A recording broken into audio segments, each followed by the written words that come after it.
I'm seeing Superman tonight, but I've seen all of James Gunn's Superman projects already. So I want to rank them from worst to best before we get to Superman, and then maybe we'll throw Superman in this list after. Let's get into it. It's like any proper list, in my opinion, you gotta go from worst to best, right? And to me, the worst James Gunn superhero project has gotta be Guardians of the Galaxy 2. I know that a big criticism with James Gunn is he likes comedy a little too much and he doesn't let the emotional moments really pan out. And I feel like some people just straight up just over exaggerate the hell out of that point. But if I were to ever give into that point, it'd be Guardians of the Galaxy 2. There was just way too much comedy. If there's any movie that feels, I guess, too James Gunny, it would be this one. The fact that the ego storyline wasn't all too impressive to me, wasn't all too interesting to me. You combine those two, and the fact that Baby Groot is pretty much there as marketing so they can make billions of dollars. This movie had a lot of problems in my opinion. It had some good too, like anytime Yondu was on the screen or anytime Rocket was on the screen, you feel what I'm saying?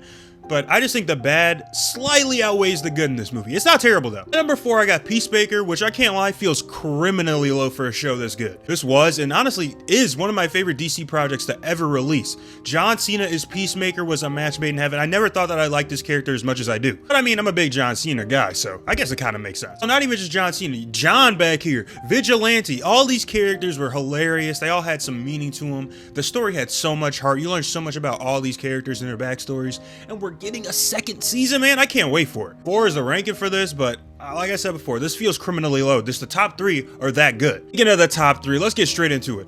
I know there's gonna be people mad that Guardians of the Galaxy 3 is at number 3, but the first 2 are just so hard to top, man. This is the movie that I think the most of when it comes to people saying, oh, James Gunn doesn't let his emotional moments sit. Did we watch the same movie?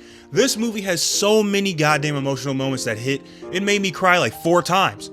Almost made me cry like 4 times. It probably got 1 cry out of me. Like the other day, I just rewatched the scene where Chris Pratt got saved by Adam Warlock at the end of that movie, and it damn near made me cry, bro. That scene was so damn good. There's that. Everything, literally everything that goes on with Rocket's backstory. There's Open the Fucking Door, which is hilarious. There's the drag storyline, which is hilarious. This movie is damn near perfect, but the 2 movies ahead of it just got a little bit more flavor, just got a little bit more to it, in my opinion. Number 2, I'm gonna go with The Suicide Squad. This movie surprised the hell out of me in 2021. James Gunn completely revamped The Suicide Squad into something fun, something entertaining, something hilarious. This is what it should have been. Should have been zany, should have been colorful, should have been wild. This is so comic booky. I think this is a great way to put it. The main villain of this story was Starro.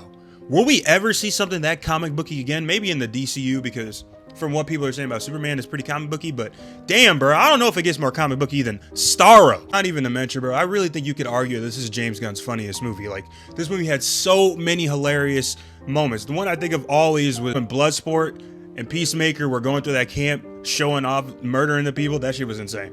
And then they get to the end, she's like, why didn't I know you guys were coming? Why didn't I get an alert? And they're like, oh, I don't know. I didn't see any man. That movie is fucking hilarious, bro. I love The Suicide Squad. But my love for Guardians of the Galaxy, the OG, just knows no bounds, if I'm being honest. This movie just is tailor-made for a nigga like me that loves joking around. It'll always warm my heart seeing the origin story of this ragtag team of superheroes, man, and just watching them go on their first of many space adventures. From the opening scene of Chris Pratt dancing, to him meeting Rocket and Gamora and them boxing it out and end up going to jail, to meeting Drax, to getting to the end where Groot is regrowing his branches and damn near died.